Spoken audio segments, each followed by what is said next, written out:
Brand purpose is really, really important. And I think having a clear mission and vision for the company is absolutely critical. But at the same time, I think a lot of brands have spent years polishing big, lofty statements. And I don't believe that purpose has to be like this aspirational theater. Like it can really be important and lofty, but still rooted in reality. And I find that when brands stop posing and they start being more radically honest, everything can get a lot better. Like whether it's the work, the culture, creativity, or the trust that you build.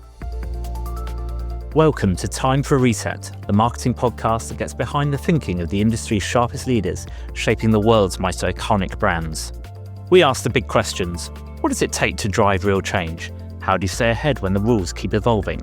From shifting consumer expectations to marketing seat in the boardroom, every episode dives into what's working, what's not, and what's next. Expect smart conversations, real-world insights, and a bold perspective on modern marketing leadership. Let's hit reset and turn strategy into action. Now, into the conversation.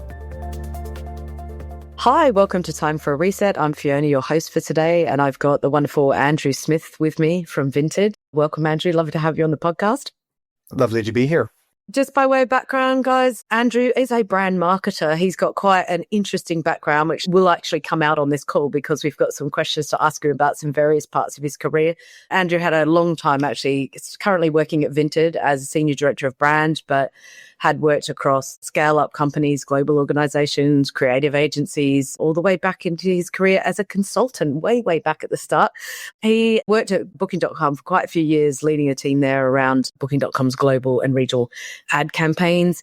He's got a really interesting mix of tech, data, brand, and purpose as part of his background, and has had some really interesting roles recently. I know, Andrew, we were at CMO for, I think it's VanMoof at the electric bikes company. You've been an advisor for a mobility company and obviously now at Vinted. Do you want to maybe start by giving the folks on the podcast, the listeners, some of your background on your current job, what you're doing at Vinted, and a little bit about the company? Absolutely. Well, Vinted is a marketplace platform for buying and selling secondhand goods. It started actually way back in 2008 in Lithuania. It is still headquartered there and grew into very much Europe's leader in secondhand fashion, like re-commerce, and has more recently expanded out into new categories and has recently also connected itself with the United States. So it's been on a really interesting growth trajectory throughout its history, but then especially since 2020 during the COVID period when closet cleaning and decluttering and resale really witnessed a huge boom. Vinted also took that opportunity to build out its own shipping network. So completing not just the transaction on the marketplace, but then delivering the good is also a core part of our business, which is really exciting because it helps us control more of the end-to-end experience for the customer and really help us deliver better as an organization. Yeah, it's really interesting. Quickly, it's taken off, Andrew. Like I only started using the platform probably about a year ago myself, same thing, cleaning out closets type of stuff. And the number of people that talk about it now in market is incredible. And like an entire generation of people who have started to buy a lot more secondhand stuff rather than buying things. It's really changed the marketplace, I think. Absolutely. I became a user of the platform myself during the COVID period when I, like many other people, were cleaning things out and trying to look for a good way to get rid of the things that I didn't want without simply throwing them away or casting them off into a landfill.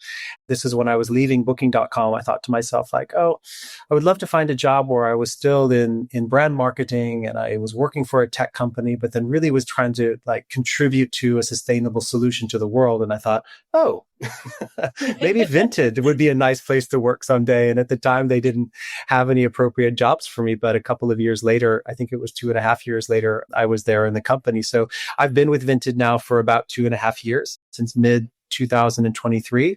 And my job as the senior director of brand is to manage a wonderful team of people that look after everything from our brand positioning strategy, as well as our messaging strategy that cascades into all of the campaigns that we decide to build and activate. There's a product marketing team, which does a wonderful job of figuring out how we're going to take new features to market and how we're going to communicate with our community about how to best use the platform. We have an internal creative studio that looks like an agency, quite frankly. We've got concept teams, we've got designers, we have copywriters who focus a lot on CRM, as well as sort of like product level copywriting, and producers. And then in addition to that, we have an operations and project management team, which just really help us operate efficiently. So that's a very strong and talented team, and I'm really proud to be leading them. Awesome. Okay, so I wanted to start today just asking you about the question we ask all of our brand marketers coming onto the podcast, which is, what would you hit the reset button in the marketing industry today? Yeah, great question.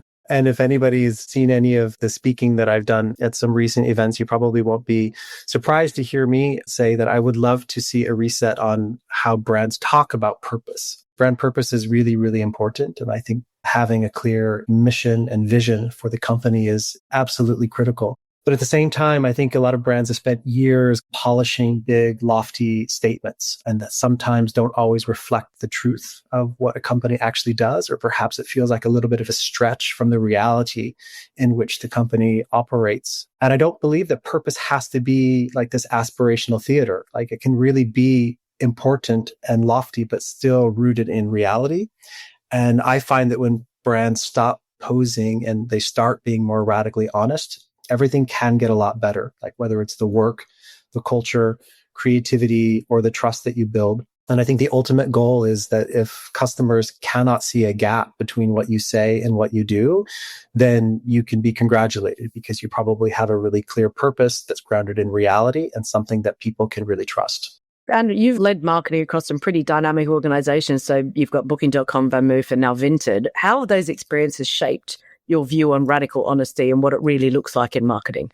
Yeah, I have had some very different experiences with this. And to be honest, I've learned a lot about radical honesty, sometimes in the hard way, but also in a really rewarding way. Like, I remember many years ago at Booking.com when we were working on a positioning strategy, which was like quite a challenging project with a number of stakeholders and different people who were involved in really thinking about how we wanted to position our brand. And there was this instinct, like a logical one and a well-intended one, that because of our size and our scale, we should be this big inspirational travel brand. But it took a while to kind of like lean into the truth and just sort of accept that Booking is a very large and influential company, but ultimately it's a very effective utility. And the ease and value were the real story.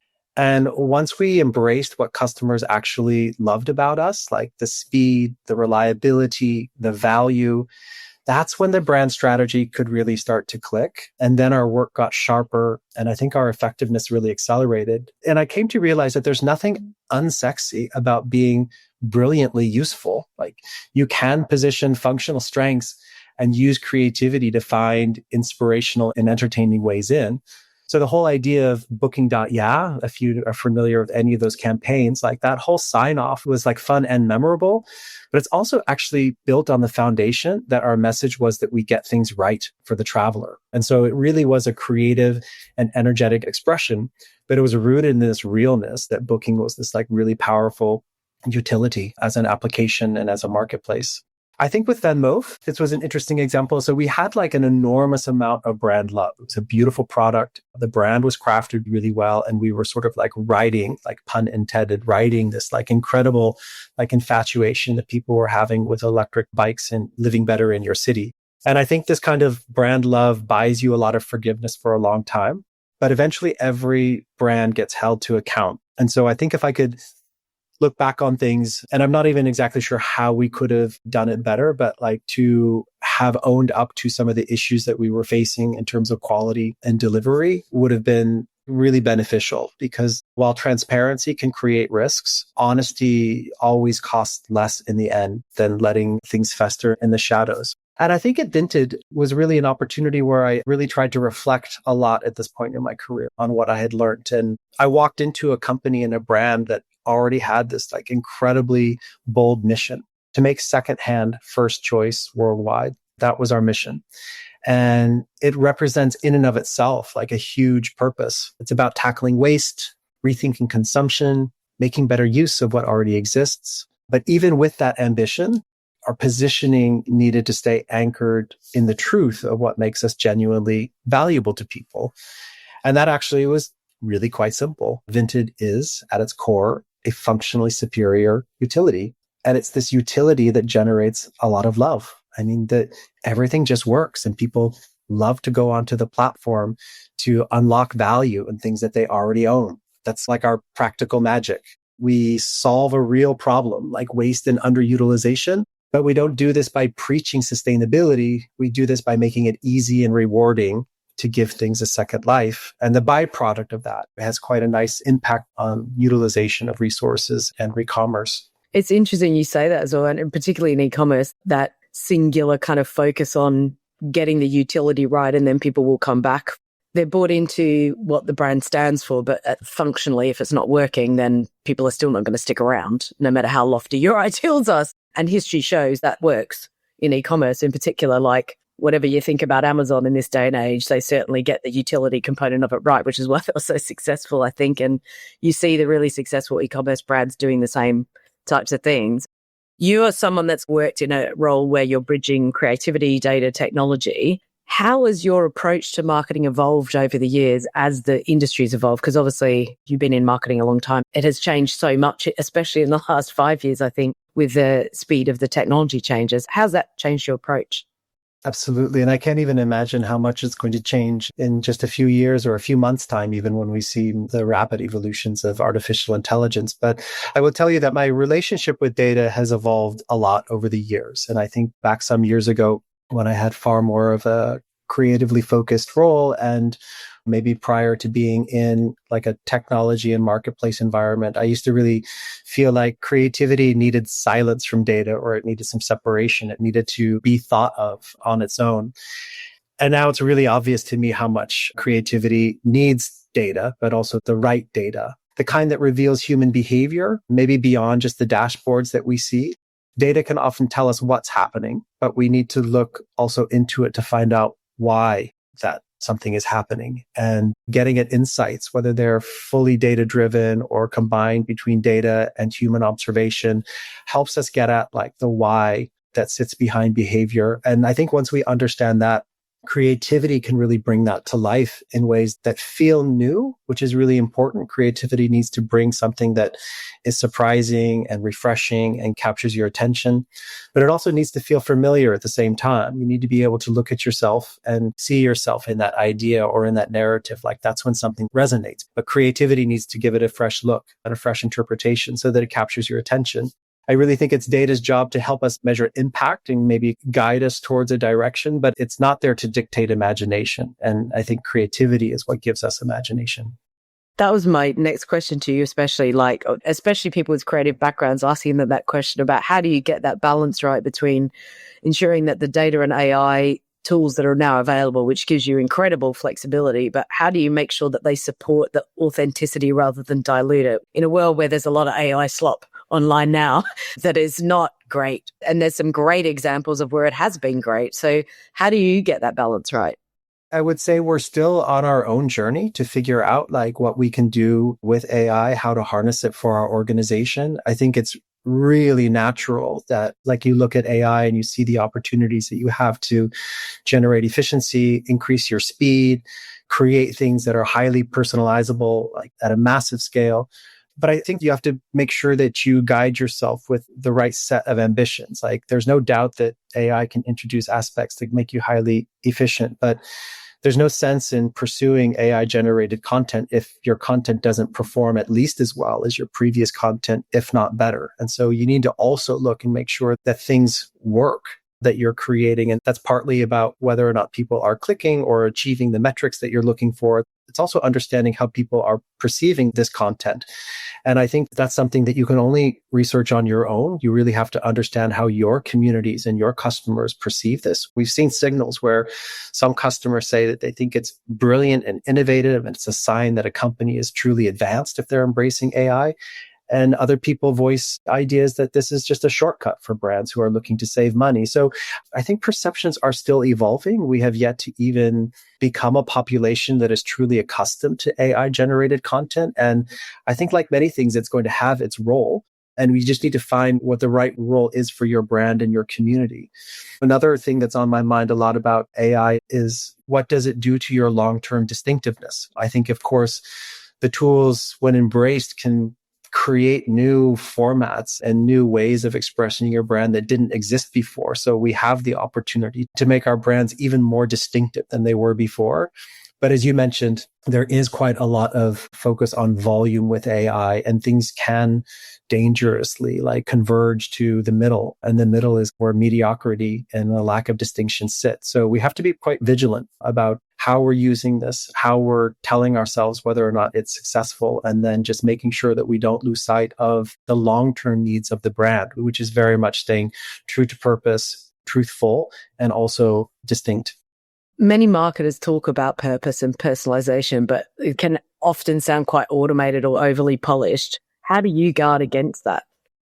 Yeah, so I think Vinted is a really fascinating example because we sit at the intersection of purpose and commerce. So we're a marketplace, but what people are doing on our platform is culturally meaningful. They're giving things a second life. And just as you mentioned in the introduction, younger generations are fundamentally shopping in different ways. I remember when I was younger, there was stores that you would go to buy your new clothes. And then you would occasionally go to a thrift store, or what was emerging at the time in terms of vintage shops, which sounded always like really sort of exotic, but things that you would just really look for certain occasions, or if you had a particular style, you would look for things in these shops. And today, when I speak with my nieces and nephews, it's like the two, firsthand shopping and secondhand shopping, just blur together in terms of this just idea of shopping. And in fact, many of them are just only shopping secondhand. They don't even call it secondhand. It's just the way they shop. They buy things secondhand online, they wear it for a while, and then they resell it. And so there's just this different perception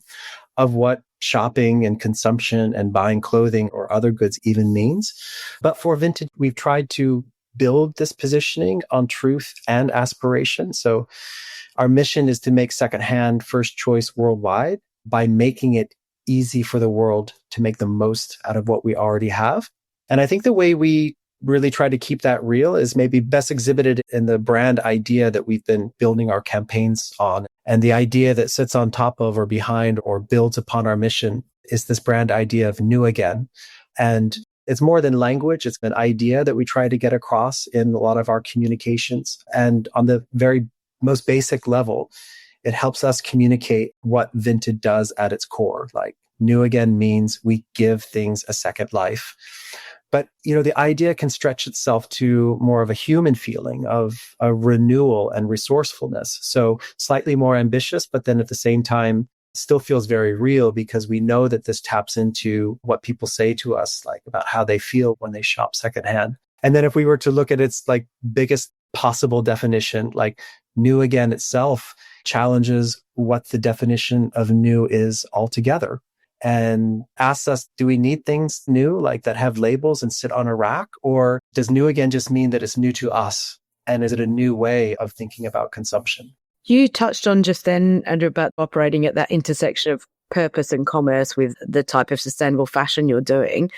And this is an interesting use, I think, of AI. And this particularly one of the best uses of AI is, being able to produce assets in multiple versions of language with different images that are resonant for the different markets. And so I wanted to ask you a little bit about that. How do you ensure that your brand stays emotionally resonant as it scales across diverse markets and cultures? Because that is a big challenge for a lot of global brands like yourselves, trying to make sure that the message that you're trying to get across stays consistent, but is also localized enough that it resonates with the local culture.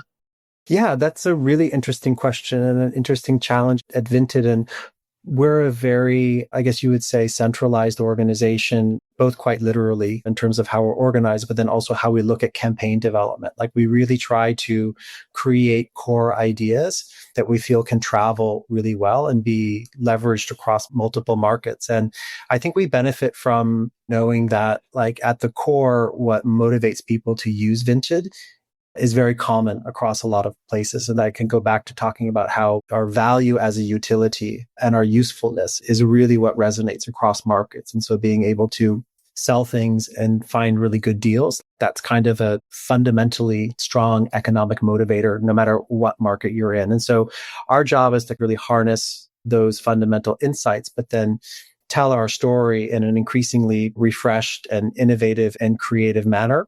So I think it is quite possible for us to stay very core to our messaging and our identity and scale that across markets. But indeed, you're right. Like every market is different. And so while maybe there's some variation in the perceptions of secondhand shopping, what's more relevant is just like general maturity of that market for Vinted. In some places, we are already a very mature brand where we've been communicating for a long time, be that France or the UK. And there's newer markets that we've just gone into where we are both needing to talk to people about who we are and then also like what it is that we do. So we do have to kind of stretch the communications to calibrate them so that they're appropriate for the market. And we do that across different channels. Like while our core TV assets might be largely consistent, within the online channels, we'll start to vary things a little bit more or run campaigns that are appropriate for a market that's just getting to know Vinted. But I think one of the things that we also really do is that we just lean into different formats to do some of the cultural resonating work that we have. And we're quite active at influencer marketing. And a lot of those campaigns, we can tap into creators and talented influencers who are really strong in a particular market and really resonating with the local culture. And likewise, we are fans of doing TV partnerships where we can collaborate on the creation of a show with a TV channel. And some of these things are very culturally resonant within a market. I mean, we partnered with Big Brother, for example, last year in the UK. And this was like a TV moment when the program came back and we had the opportunity to partner with that asset to make ourselves really relevant in the context of the show, but at the same time be really relevant in the context of like a cultural moment for the UK. You just touched on something there about the strength of influencers now in this space, and particularly in the e-commerce space. In a world dominated by the influencers, AI, and those polished brand narratives, where do you see marketing going next? Like, how do you see it developing over the next couple of years? That's a really good question. I mean, I think that especially when it comes to AI, I think there's no doubt that we're seeing AI prove its power. I mean, we might not really know where it's going to go exactly, but the debate over whether or not it's here, it is going to impact us is really not a question anymore. I think that one of the bigger questions, and I was just mentioning this before, is how people are going to feel about AI-driven creativity over time. Like, as I mentioned, some people we've seen in some research, they see it as like wildly innovative and like quite a strength for a brand to be embracing it. And then other people see it as a shortcut to what they perceive as just sort of like average content. And I think if your personalization strategy makes everyone sound like they graduated from the same marketing boot camp, then you've lost your way a little bit. You need to find a way to enjoy the benefits of this efficiency, but use the technology to strengthen your brand. We need to look at it, efficiency, but as I mentioned before, not just through that lens. We have to look at what it does to performance, the perception of our brand, and distinctiveness. And using the same tools as everyone else, we do really risk sounding like the same brand. And the onus is on the brand to really monitor that over time. I think it would be foolish to pretend that I or anybody knew exactly where this was going to end up. I mean, it's all moving so quickly. There's new content types and channels and interactions. All of these things are emerging so quickly that predicting the future is guesswork, to be honest. I just really try to be sensible, embrace and explore and create with a really open mind and stay super adaptive. To me, it's like any new technology where you're still figuring out how it's going to play, how it's going to work well for you and how it's not going to work well, and learning the lessons. And like any tech, well used, it'll produce fantastic results. Badly used, you can see it already in some creative that's been produced that's clearly AI generated that doesn't have that human connection to it. And then others that are simply hilariously funny, like excellent use of AI to create some crazy campaigns that you've seen already that are grounded in humor. And obviously AI like leaned into the fact that it's AI has given it a bit more resonance for people. Yeah, as we've run some experiments, I think one of the things that has stood out to me, I mean, obviously there's some efficiency to be gained, but it also like shifts quite a lot of time internally when you're going to generate this content. Like things that you used to have done externally are now done internally. And of course, everybody will get better at it over time. it is quite a big adjustment and it is a steep learning curve. But in some of the things that we've experimented with over the summer, and I think some of these assets are running right now. So I believe in the UK and a few other markets, you're probably seeing them, but it's opened up a new creative format for us. Like doing animation was previously out of bounds for us because we didn't have the time or the money to invest in it as like a form of craft for the brand. And AI was actually really very friendly to this. I mean, of course, it took a lot of time to generate the images and get it right and get it all moving in a way that we could cut together a film that we thought was really working. But in the end, it actually is enabling us to embrace an executional method that we just didn't have much of an opportunity to use before. I find that like really exciting. So if used to replace what you already do really well and efficiently, I don't know if that's the best application. If used in a way to do things that were previously off limits because they were too resource intensive, or just simply the technology makes it quite friendly to do these kinds of things, I think that's where some really exciting things lie ahead. You've led creative teams across global giants and agile startups. How do you foster that culture of creativity and honesty in your team? Like, especially when we always ask our brand clients this, like in a world where commercial pressures are high, like particularly when you're in the e-commerce world, where it is so easy to measure the results of the work that you're doing. How do you balance that, staying creative and honest while also serving those commercial pressures for performance? Yeah, indeed. I mean, commercial pressure is a constant, especially when you're in a marketplace business. But how we respond to it is a leadership choice. And for me, data and KPIs keep us really honest about our impact, but I really try not to let them suffocate any level of ambition. So data can help us measure what we're able to achieve, but they don't at all dictate our imagination. And I think actually one of the biggest evolutions we've made at Vinted is embracing the constraints as creative catalysts. So we study our creative extensively. Like we test our content and we research and doing post-campaign analyses. And we've really come to a great understanding of what our strategic brand assets are and the kinds of things we need to do consistently in our work that are building memory structures and that are driving our distinctions. And these things then become mandatories in briefs. And then, of course, every brief has a commercial goal attached to it. So on one hand, this might sound really restrictive, but I think one of the beautiful things is that when you simplify a brief down into a few non-negotiables, it actually opens up the creative playground immensely because it removes a lot of the guesswork. It focuses the thinking. And while you might say that there's a handful of things that must get done, how we do this is an open creative playing field. And I think one of the examples that we've done while I've been at Vinted is the Too Many campaign. And if you've seen it, you'd probably recognize it. It's a campaign where we've got a number of ads where people are literally wearing all of the things they own, whether it's like 15 hats or like 7 pairs of sunglasses or whatever it is, just visualizing humorously this insight that we all have a few too many things. And the beauty of this campaign is that it's incredibly performance oriented. So whether it comes down to like when the brand needs to be introduced in order to drive memorability, or how we're doing the sequence at the end that demonstrates how you utilize the application and pack and ship your goods. Like there's some really hardworking, functional, mandatory elements that have been included in that brief. But basically, it was completely open to come up with this fresh and sort of like culturally sharp way of like reflecting to people an honest truth that we all feel, which is like, my goodness, I have overconsumed to the point where I couldn't possibly wear everything that I have. And I think it sort of landed the message. And that was just pure creative imagination from the team. Oh, brilliant. I actually do know the campaign. It was quite funny. Do you find it harder to maintain that authenticity in your campaigns working at a larger, more structured organization compared to a scale up, or does it not really make a difference to you? I mean, I think honestly, the creative challenge is the same, whether you're at a big company or a scale up. You want to make something meaningful that moves the business. Probably what changes with size of an organization is the number of stakeholders. And that can really complicate things for sure.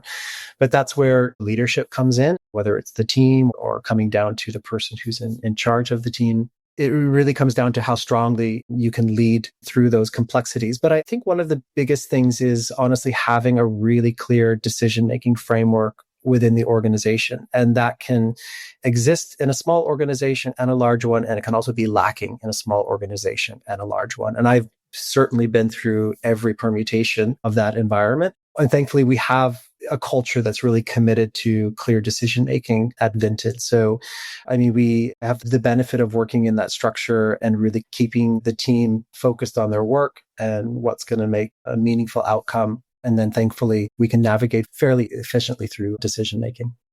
You've worked at lots of different brands with very different DNAs. So what's been your biggest lessons about connecting brand truths to business growth?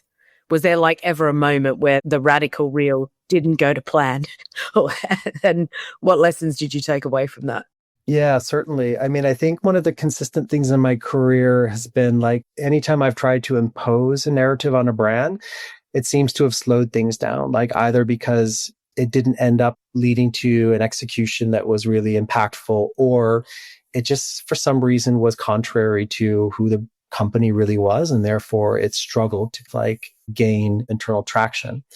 And then as I've started to accept what the brand truly is and build from there. So for example, coming to terms with the fact that while there are many inspirational, aspirational aspects of what Booking.com does, its strength lies in its utility. And let's like use that as a start point and build from there. And I think I took the shortcut and leaned into that aspect at Vinted and started there to begin with. And I think that always just has really helped the business accept the positioning. And then that's just let the work move along a lot faster.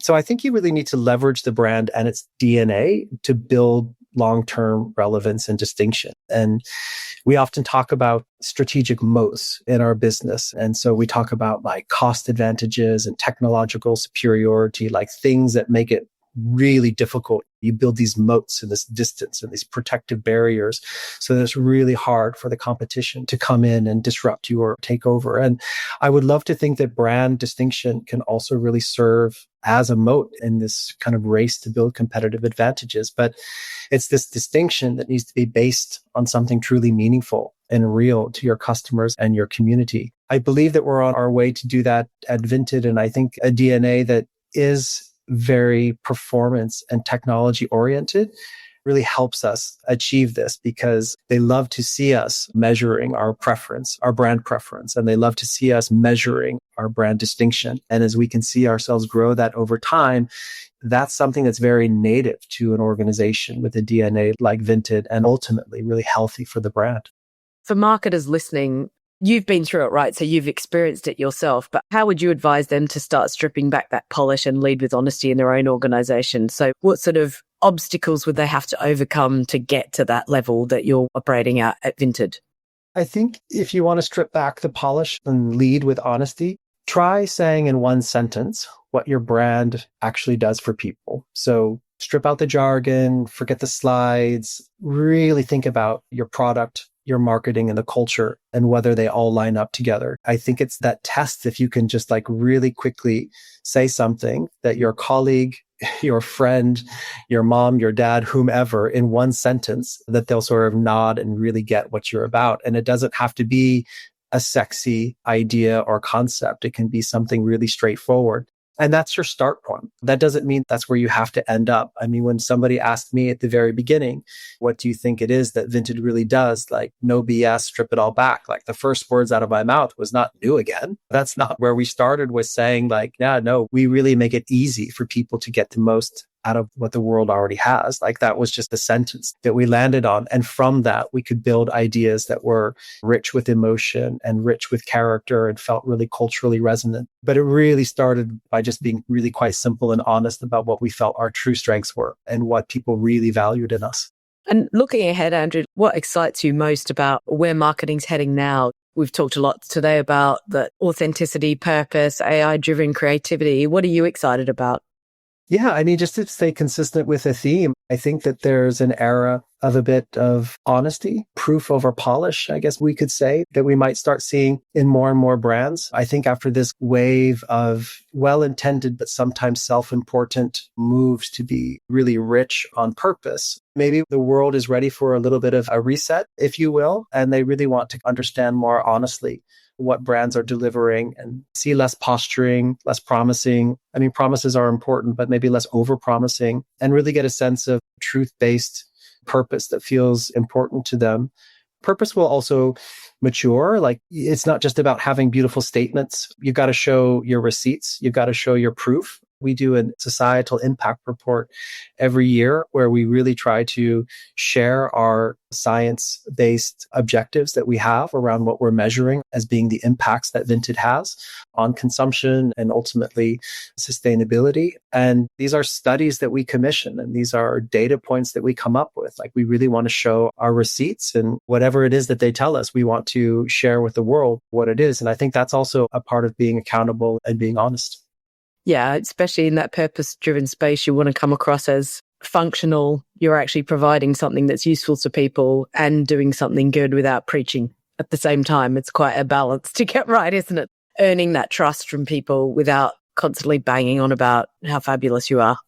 Absolutely. And that's the interesting thing at Vinted. Like, when we do our campaigns and we do our messaging, we really lead with what value it gives to our community. So you'll see that most of our work is about creating value for sellers, creating value for buyers, and what it's like to be part of the Vinted community.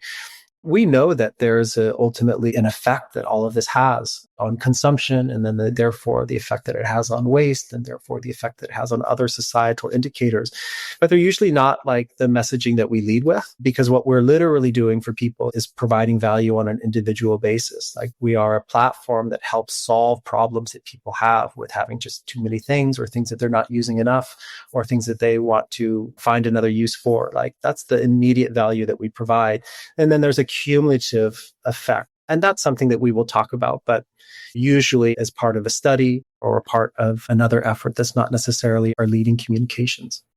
Well, we always like to ask this question on the podcast, Andrew. For the future marketers, what do you think the most important attributes are for a senior marketer of tomorrow? I think a senior marketer of tomorrow has to be a genuine hybrid. And hybrid, I think, implies that it's like a couple of things mixed together, when in fact it's probably a mixture of about like 18 different things these days. I think somebody who's really comfortable in creative reviews and discussions, but then as well comfortable like sitting in front of a room of board members and discussing the health of the brand, the health of the marketing department overall, and the value that marketing is delivering. So someone who can think in terms of quantitative aspects of performance, but also very narrative and qualitative aspects of creative. Someone who can think of systems, not just campaigns. And of course, I'd be remiss not to say that like you need to be really engaged with finding the truth, being culturally aware. And then, of course, let's not forget somebody who can find humanity in this world of AI. Absolutely. My follow-up question was, marketing's changing all the time. What are some of the things you're working on yourself to continuously improve and learn new skills, new tools to be a better marketer?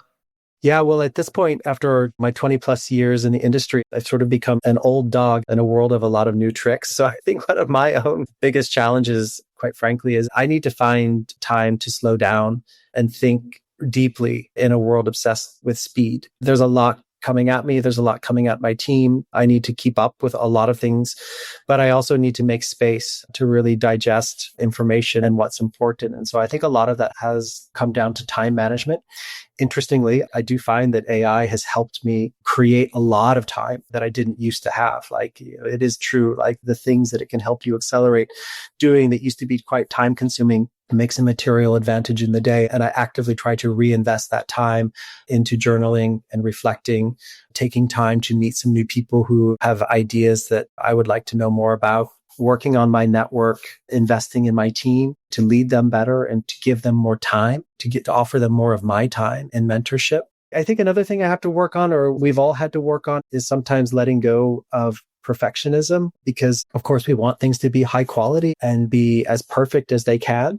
We also know that time is something that is very difficult to slow down. And so sometimes in order to move along at pace, we do also need to remind ourselves that getting something out as best as we possibly can get it is also more effective than not getting it out at all. And so really trying to keep all of these things in balance is a constant challenge. Well, sometimes that speed is the marketing moment, and hitting it at the right time is actually more important sometimes for the cultural moment. Trying to get something out the door is sometimes more important than having it perfect. So I love that. I'm glad to hear another marketer say that, because I find the same with the biggest benefit for me for AI is creating the space to think more creatively. So automating the things that you can so that you've got more time and space to think about what's the next thing you want to work on, rather than just speeding up and doing more and more and more, just giving yourself the space to think and ideate with your team. It's a bit of a gift, isn't it?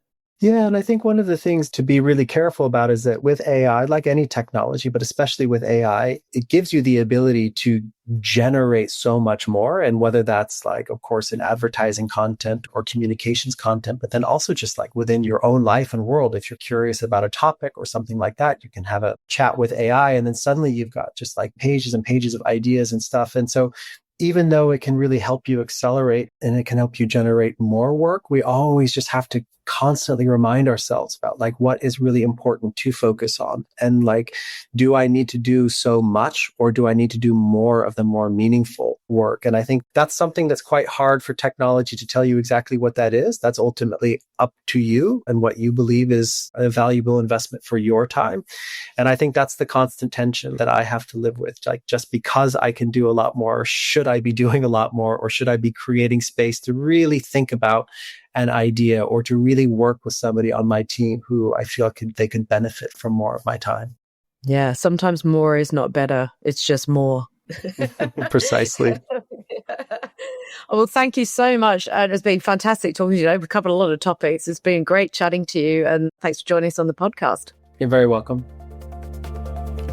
Thanks for listening to Time for a Reset. If you got something out of today's episode, share it with a colleague or drop us a review. For more sharp thinking and practical tools to help you lead modern marketing, follow us wherever you get your podcasts. Until next time, hit the reset button and get change over the line.